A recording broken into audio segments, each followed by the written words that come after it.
खुलुमबाय बे समाव बडोलेण्ड इंखं टेलिभिजननि स्टुडिय'आव आं मिथिका नार्जारी दिनै मोनाबिलिनि गाहाय रादाबफ्राव दङ। चन्द्रमोहन पाटवारिया बिधान सभायाव हेंथा दोलोखौ आसि बिमा दिन्थिदों। सुथिया सोदोब बाहायनायाव सांग्रां जा, गोदान आयेन फैनो हासिगौ। गोसो थोनाय सेंग्रानि थाखाय बिसिया फिसायखौ बुथारदों। फिलिपिन्सआव गोख्रों बारहुंखा, सा 75 जिउ खहा आरो 3 लाख सुबुङा दुखु सैनांदों। केरालायाव सा 706 सुबुंनि देहायाव सन्देरग्रा बेराम निपा भाइरास। अनजिमा नार्जारिया 2 फिसा आरो फिसायखौ गारनानै खारदों। दानिया फैदोनि आबुं रादाबाव।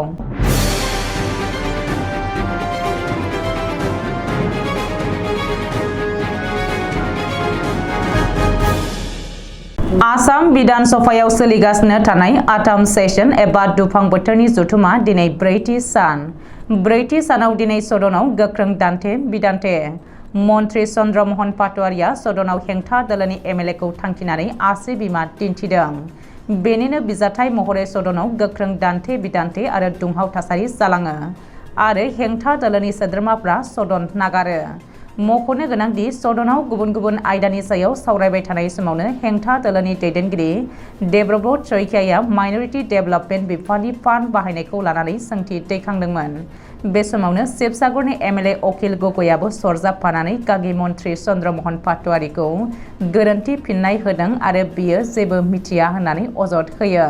चन्द्रमोहन पाटवारिया बेनि फिन्नाय होनानै आंनो अखिल गगैनि सार्टिफिकेट नाङा होननानै आसि बिमा दिन्थिदोंमोन।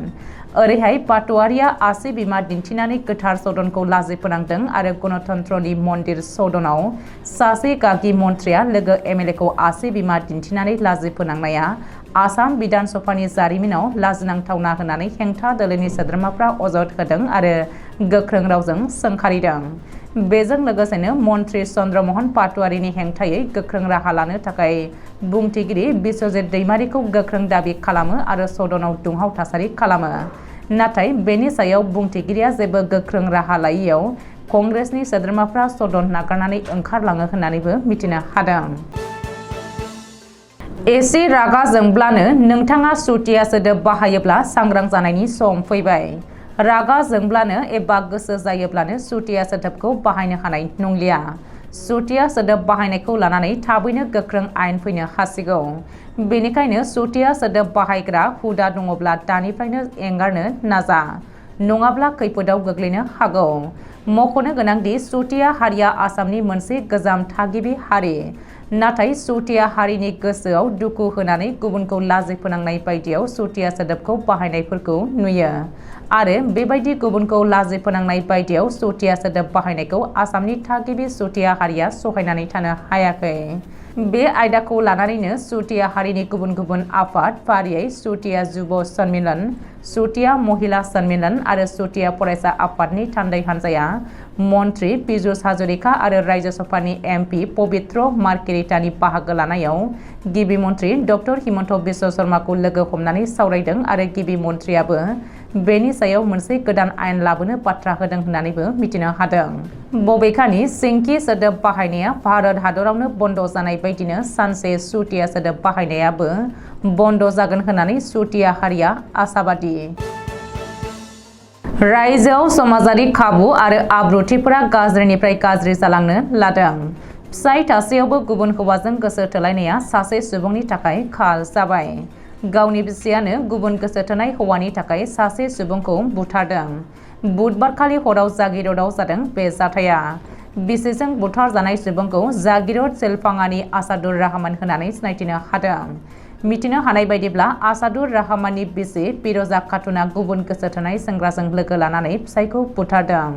फिर'जा खातुना निसा गोनां मुवा दौनानै फिसायखौ बुथारदोंमोन। बेनि उनाव बे बुथारनाय जाथायखौ जाब्रबथायनि महर होनो थाखाय राजा लामा सेराव फिसायनि गोथै सह'खौ गारलांदोंमोन। नाथाय बे बुथारनाय जाथायनि बागै खौरां मोननायनि उनाव फिसाय बुथारग्रा बिसि फिर'जा खातुन आरो बिनि गोसो थोनाय हौवा शफिकुल इस्लामखौ हरनि समावनो पुलिसा एरेस्ट खालामो। बबेखानि बे बुथारनाय जाथायखौ लोब्बा लानानै रन्टु बरदलै मुंनि सासे गारि ड्राइभाराबो पुलिसनि जेयाव नांदों होननानै मिथिनो हादों।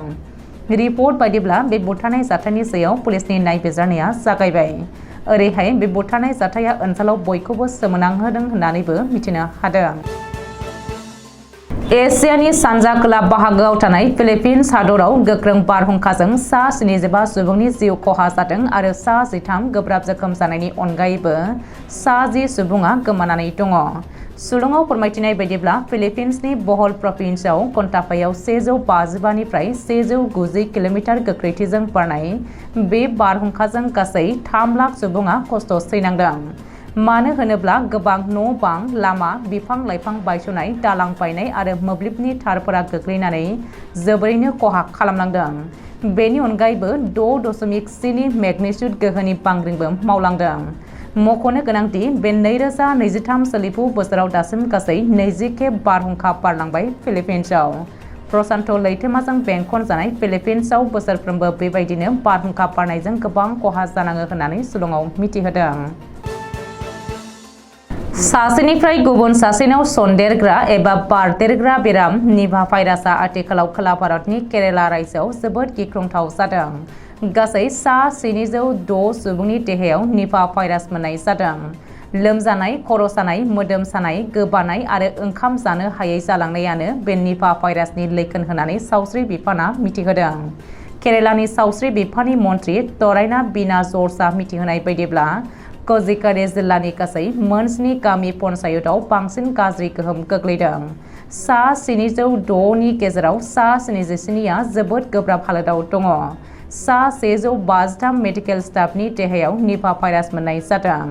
केरेलानि सोलोंथाइ मन्थ्रि भिएसि बाकुट्टिया रायजोनि फरायसालिफोरखौ फरायसालियाव थांहोआजासेनो अनलाइन क्लास खालामनो थाखाय बिथोन होदों। मानो होनोब्ला बे निभा भाइरासआ सासेनिफ्राय गुबुन सासेनाव बारदेरो। बेनिखायनो बेफोरनिफ्राय रैखा मोनहोनो थाखाय सोरखारा सोलोंसालिफोरखौ बन्द दोननानै गावबागाव न'आवनो अनलाइन क्लास खालामनो बिथोन हरदों। जोंनि हारिनि गेजेराव गथ' गथाय न'खर गारनानै गुबुन हौवा हिन्जाव लानानै खारनाया गोदान बाथ्रा नङा। बोसोर बोसोर अनज्लायनाय, खौसेथि आरो गोथार जुलिनि बान्दोखौ सिलिंखार खालामनानै न'खर फोजोबस्रांनायनि जाथायफ्रा खनले जोंनि हारिनि गेजेराव बेसेन होयैखौ नुनो मोनबाय थादों। क'क्राझार जिल्ला गसाइगाव महकुमानि सिङाव थानाय जानालि गामिनि खनिन नार्जारिनि बिसि अनजिमा नार्जारिया गावनि 2 गथ'खौ गारनानै थांनाय सनिबार खालिनो गथ' गथायनो गानग्रा जि जोम लायनो होननानै ओंखारलांदोंमोन। नाथाय दिनैसिमबो न'आव फैफिनैनि उनाव गुबुन हौवाजों खारनाय जाथाया सोराङाव फैदों। गावनि गथ' गथाय आरो फिसायनि मेगनाव मोदै बोहैहोनानै चिरां जिल्लानि रुनिकाटा गामिनि अननिय मुंनि हौवाजों बेंगालराव दोनखारलांदों होननानै फोरमायदों न'खरनि सुबुङा। लोगोसे बेंगालराव खारलांदों होननानै मिथिनायनि उनाव बेंगालराव संदाननायनि उनाव हमनानै दोननाय जादोंमोनब्लाबो रावबो गैयैनि खाबु लानानै खारफिनबावदों अनजिमा नार्जारिया। 10 बोसोर आरो 5 बोसोरनि 2 गथ' आरो न'खरखौ गोसोखांनानै न' फारसे फैफिननो थाखाय खावलायदों फिसाय खनिन नार्जारि आरो न'खरनि बिमाया। लोगोसे सोरबाफोर नुयोब्ला 6002929743 आरो 7099211377 जानबुं नाम्बाराव खौरां हरनो खावलायदों। दिनै मोनाबिलिनि रादाबा एसेनोसै। गोजोन्थों।